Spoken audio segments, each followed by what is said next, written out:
Oxford, second language. Does anyone have any question? Ru'a? No. Malik? If you have any question, just raise your hand. All right. I'm going to move to Oxford. Oxford AQA has 4 papers of exams. So unlike Cambridge, Oxford takes each strand or each skill in a separate paper. Okay, so paper 1 is for the writing and it's for 60 marks and it weighs up to 30% of the total mark.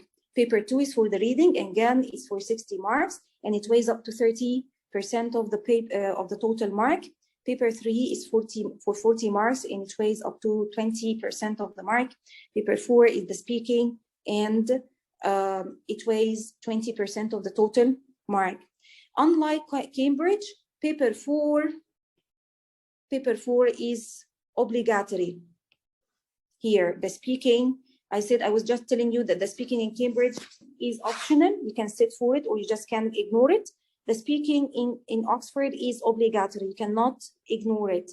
It's obligatory. You're going to take it, okay? And it's going to be internally assessed internally conducted inside the school. The teacher of your school is the one who's going to examine you in the speaking, okay? Now, let's move. I'm going to take you through the question papers of Oxford. The writing paper is for 1 hour and 15 minutes, okay?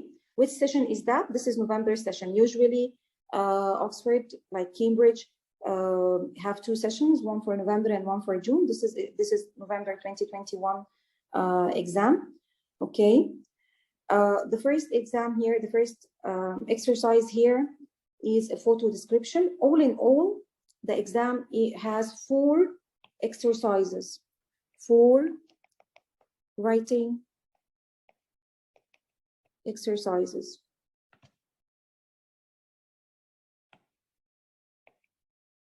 Okay, the first one is the easiest, and it's usually, actually it is a photo description, a descriptive writing, okay?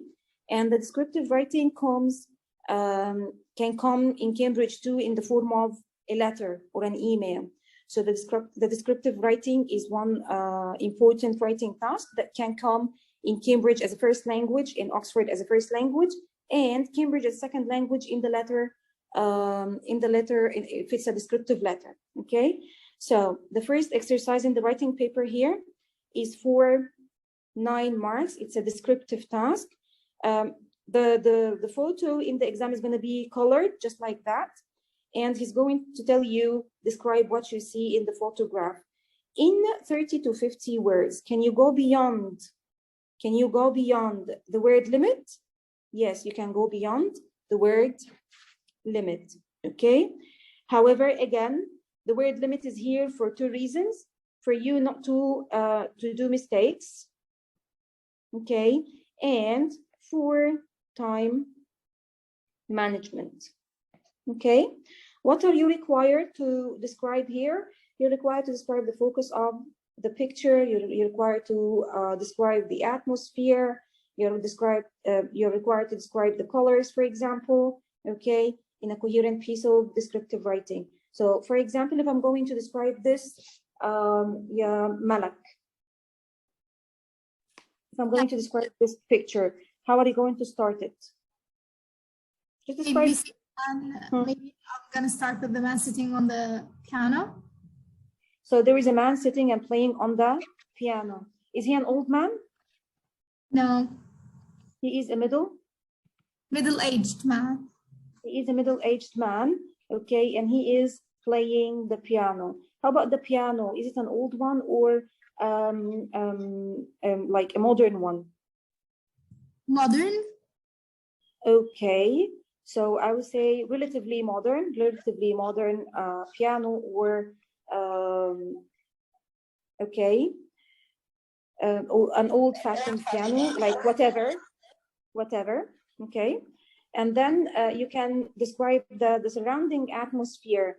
Jumana, can you describe the surrounding atmosphere? Tell me about where is he seated? Yeah, Miss Hannah, I can hear you. Yeah, I'm telling you, where is he seated? Tell me, like, describe the atmosphere, describe the surrounding area. Is he sitting in the desert, for example?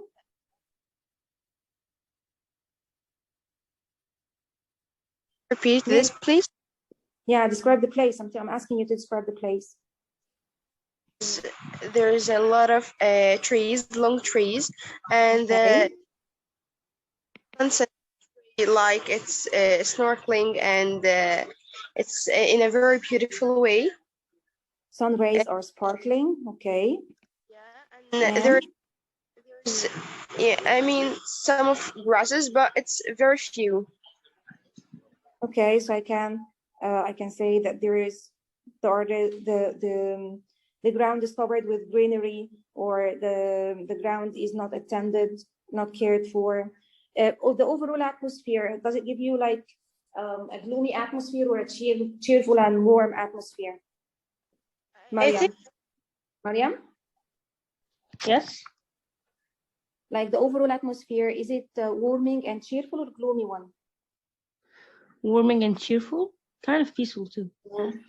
Kind of cheerful, kind of warming and peaceful. Okay, peaceful. Okay, thank you, Mariuma. Okay, and that's it for the descriptive task. I'm going back to the descriptive writing later by the end of the walk through the papers. Okay, exercise 2 is usually a letter. Mostly it's a letter, and sometimes it's formal, sometimes it's informal. This one is write a letter inviting a friend to visit a city with you. So again, how am I going to tackle it? Path. Okay, so Yamalak, what is the purpose here? Writing to a friend. The purpose is to? Yeah, inviting the friend. So the purpose is to invite your friend. The audience, Ya Jumana?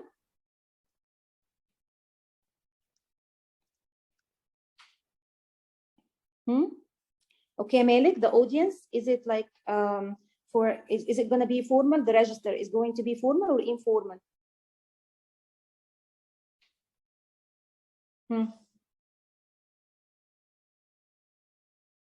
Malik, are you here? Roa?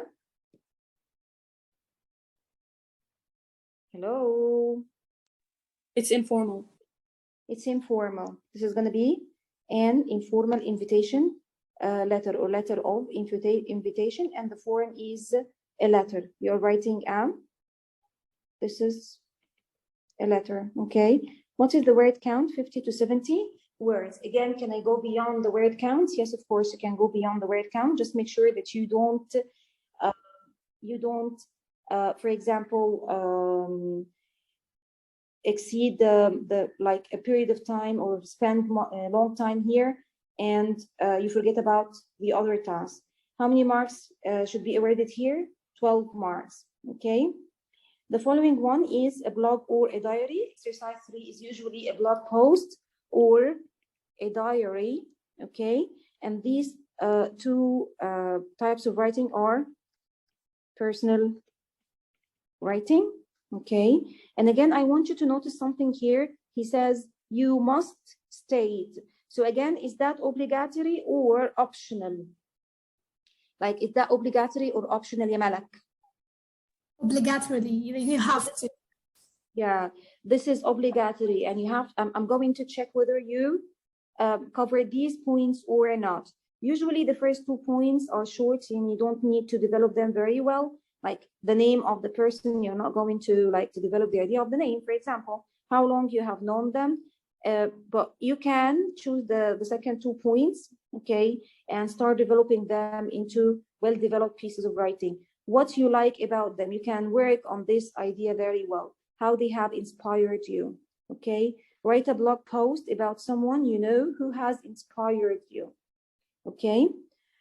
How many marks should be awarded here? 16 marks. Again, the word limit is between 70 and 90 words, and this can be 70 and 90 words, and this can be expanded to more than that. You can like go up to 120, 150 words if you want.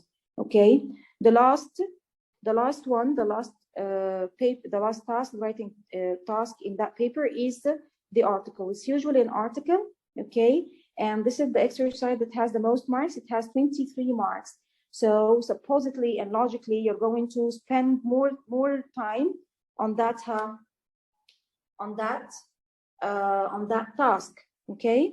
And again, relatively, because it has the most marks, the word count is going to be like a little bit longer. And again, if you want to go beyond the word count, it's fine. It's not a summary task. Okay, I need somebody to read this for me. I need somebody to read the task. Yes, here, Mariam? Write an article in which you argue that education is the best and most important part of a young person's life. You could argue how going to school or college is an enjoyable experience, why getting a good education is very important, and the article should be between 100 to 150 words. Okay, thank you. So basically, this is an article, right? In which you should argue that education is the best and most important part of young person's life. This one is directed, like you are not arguing whether education is good or not. He is already telling you that education is the best, okay? Is the best and most important part of young person's life. I want you to notice this. He says here, you could argue. You could argue. So Malik, you could argue this is obligatory, or you can make use of these ideas only.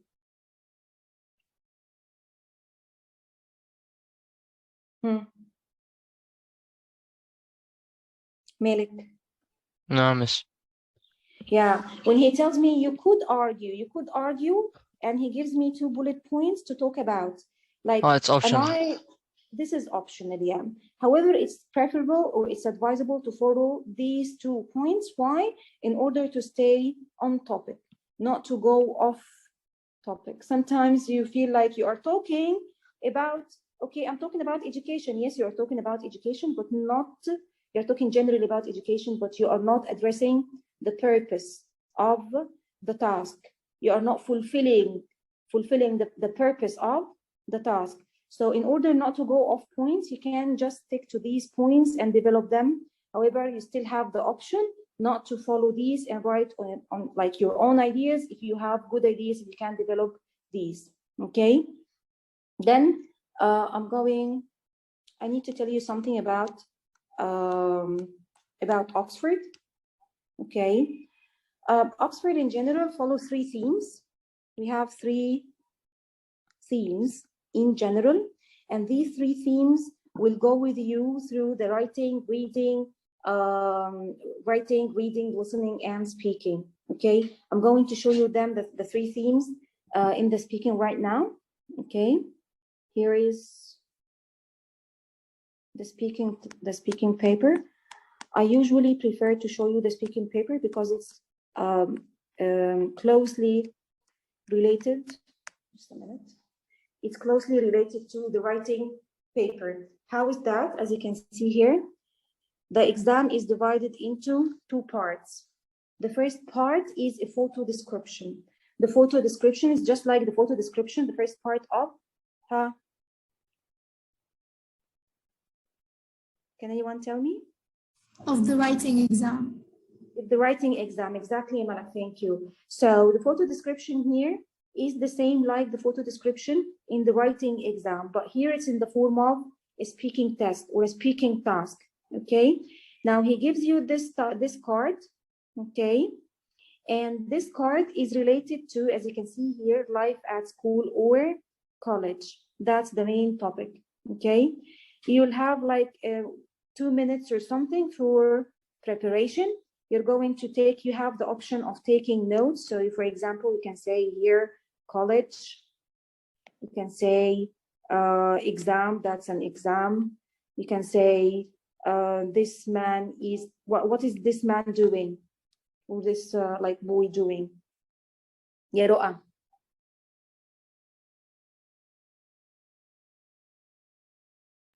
He's checking the time. He's checking the time. Okay. He's checking the time. He's time aware. Okay.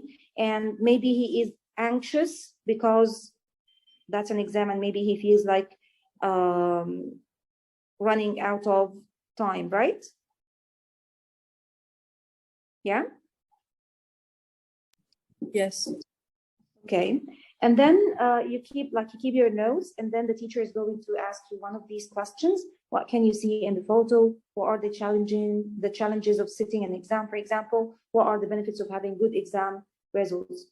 Okay. Now these 3 questions are there to guide you and to keep you speaking for around 3 to 4 minutes. Okay. And this is the first part of the exam. There are other cards, and every card is related to a certain topic. So for example, here, this card is related to travel and tourism. And then it has the 3 questions. This topic is related to technology in this photo. Okay. This one is related to healthy life style. Okay. You'll take your time to describe the photo, and then the teacher is going to, here, this one is related to music and festivals, for example. Then the teacher is going to ask you some questions related to these photos, okay? This one is about jobs, careers, and ambitious, employability, for example, okay? And then comes the second part of the exam. The second part of the exam is general conversation, okay? The general conversation will be about 2 other themes. The first theme that I have is identity and culture. The second theme that I have, local, national, international, global areas of interest. The third theme is current and future study and employment. These are the 3 major themes. And under each theme, there is like a group of topics. For example, here, identity and culture, you have the topic of family, you have the topic of friends, you have the topic of, for example, using technology or spending time with your family, quality time, films, watching movies and hobbies or free time activities, celebrations, okay, customs or habits or rituals at some countries.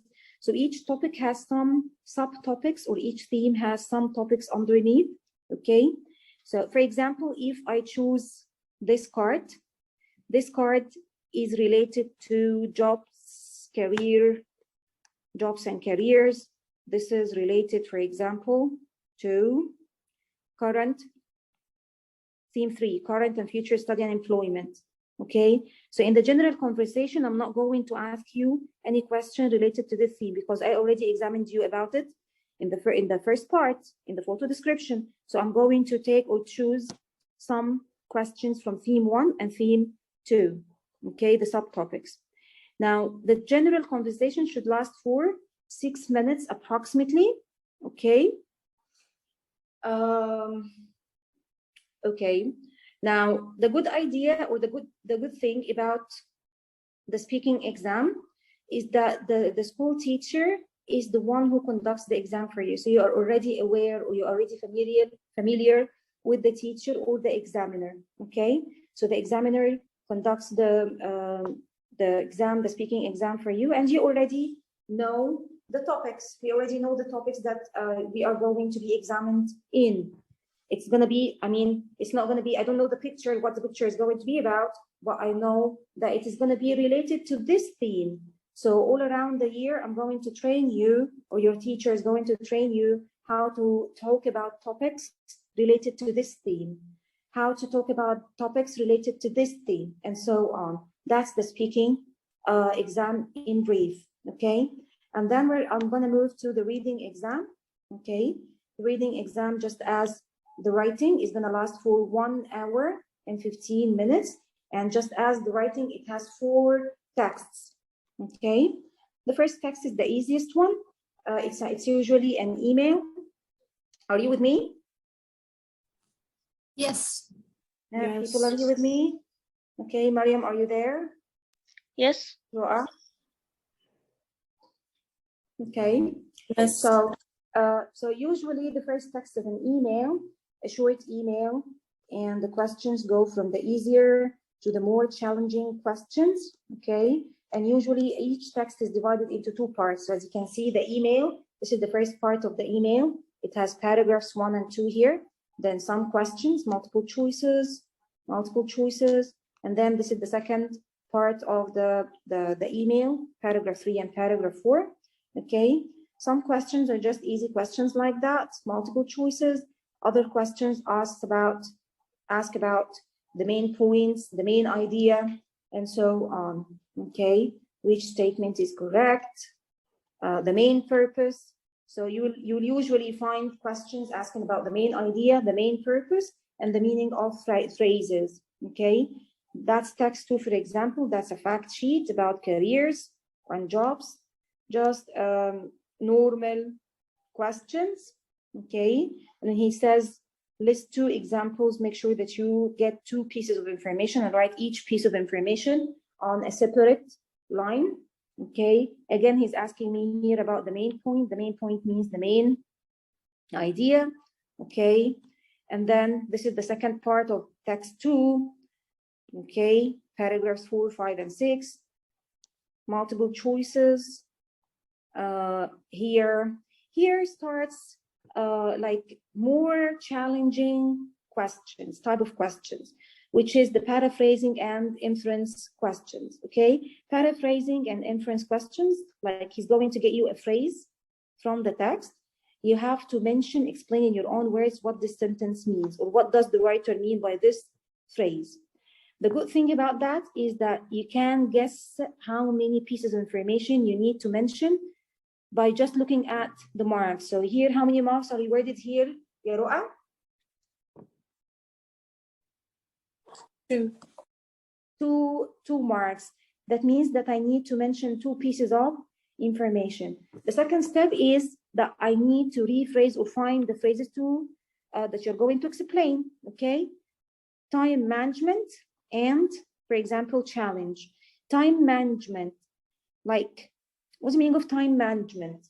Does it have to be like the same word, or you can just explain it? You can just explain it. So time management can be organizing your time, can be arranging your priorities, for example. And a challenge can be a difficult task or hard to do, okay? Then moving on, multiple choices again, the question of what is the main purpose? What is the main purpose means why? Is it to explain, to give advice, or to persuade?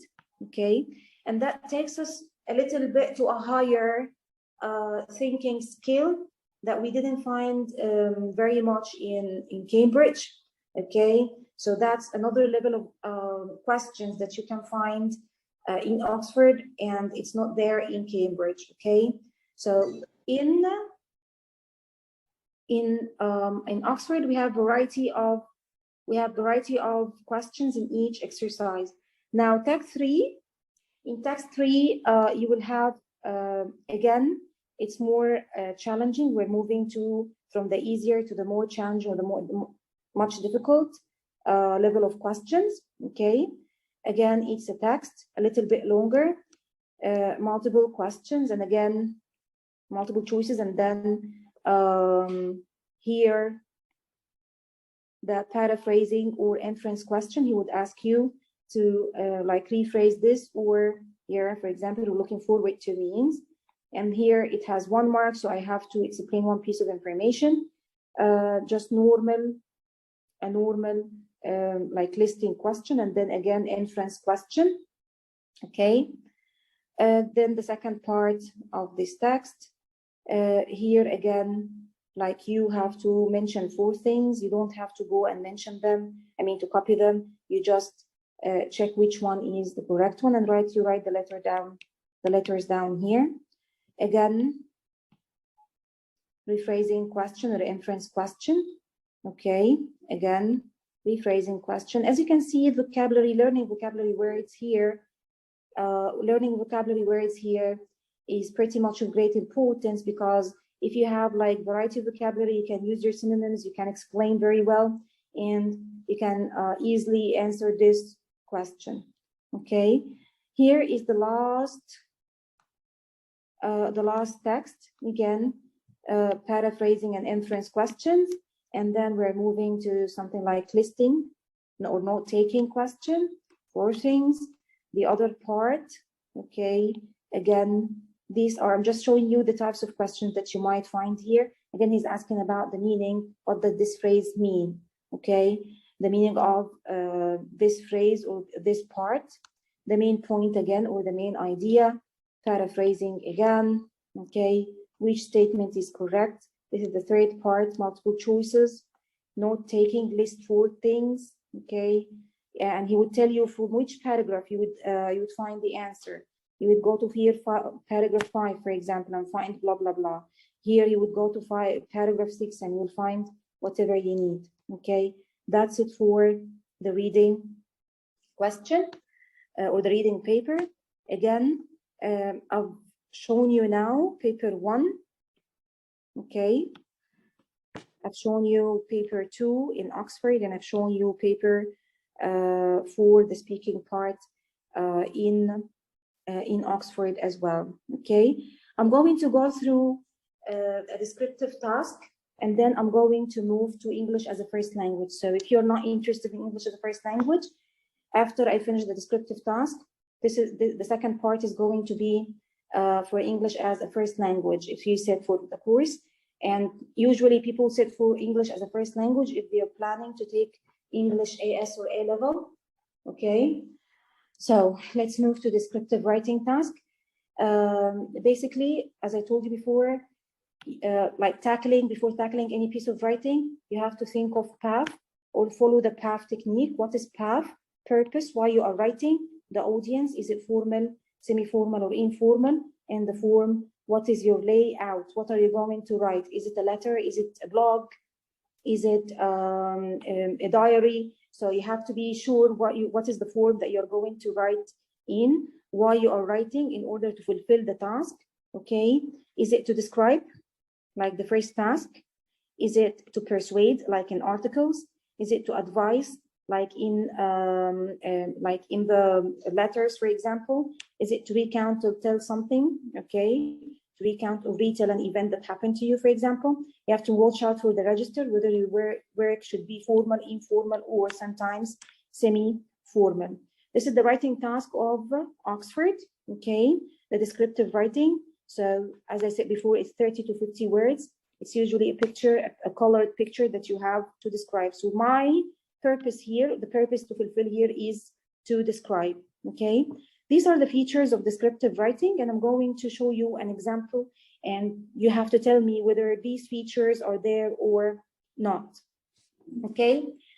It's easier for you to use sensory language. So Mariam, sensory language comes from the word? Mariam? Yes. Sensory language comes from the word what? Sensory. Sense. Sense. So how many senses do we have? 5. 5 senses. So using sensory language means that you have to try to describe using your 5 senses. What you see, what you hear, what you smell, touch, and taste, and feel. And this is a good idea in order to develop your ideas or to develop your piece of writing. The second thing, as I told you before, it's a colored picture. So why not make use of the colors? Make use of shades of colors. So instead of saying blue, no, you can't show me that you know other words for blue. You can tell me it's, Ru'a, can you like read the colors here, Ru'a? Navy, baby blue, and Sapphire blue. Sapphire. These are different, yeah, these are different shades of colors, and it shows the examiner that I can manipulate, or I can use higher and sophisticated level of vocabulary words. Instead of red, for example, I can use crimson, brick red, burgundy, apple red, okay, and so on. Instead of brown, I can use hazel, chocolate brown, hickory, okay, caramel, and so on. Okay, we try to use specific nouns. So for example, in the picture that we were describing, instead of saying there were lots of trees, I can say oak trees, birch trees, pine trees, spruce trees, cycad tree. Okay, if it's applicable, I mean, make use of the knowledge that you have. I'm sure that you know the types of these trees from your science lessons, for example. Okay, birds, hummingbird, dove, woodpecker, and so on. Okay, so try to give me specific details and use sophisticated vocabulary words. Okay, and if you can use figurative, if you know what are figurative language like metaphor, simile, and personification, if you can use them, like the trees were ghosts, or the house was like a secret word to discover. The trees look like a ghost, okay, or ghosts. Personification, like the gigantic tower was guarding the island. You have to use strong adjectives and adverbs, okay, instead of big. So, Mariam, can you read, please, instead of big?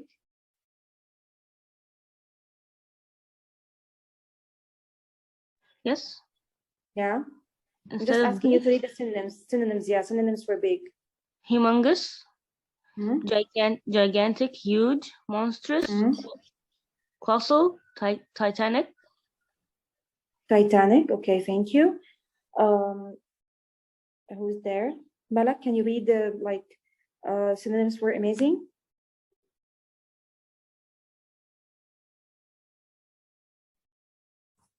Malak, are you there? Blowing. Yes, I'm there. Yeah. Incredible, mind-blowing, dumbfounding, extraordinary, astounding, Astonishing, spellbinding, enchanting, mesmerizing, jaw-dropping, eye-popping, mind-boggling. mind-blowing. You see, so these are some sort of like sophisticated adjectives, strong and extreme adjectives. And at the same time, I have used compound adjectives, for example, like jaw-dropping or mind-blowing, dumbfounding. So these are types of compound adjectives. So I can use higher range of vocabulary, not the normal vocabulary that everyone uses. Okay, these are other like synonyms or other adjectives. Then if you can vary your sentence starters, please do. So instead of saying there is a man, no, you can say a middle-aged man was sitting and playing the piano, for example. So the sentence starters, like the ing starter, simile starter, preposition, adverb. Of course, like I don't have time to go through this now because I need to start the first language, but we can go through this later. Make sure that you use advanced punctuation marks like colon, parenthesis, semicolon, and so on. Okay, that is an example of a task. And this is how the girls or how the students described it. Okay, I need somebody. Oh, can you read the description here? The sky was crystal clear crystal clear with some fluffy clouds scattered in the horizon. Horizon, yeah. Really? The peaceful lake, the peaceful lake water was following between a range of hills, shining the warm sunlight hugged the wide carpet of dark green grass covering the rocky hills. Starting upwards, a middle-aged man wearing a plain bright blue T-shirt and a backpack, pink sports attire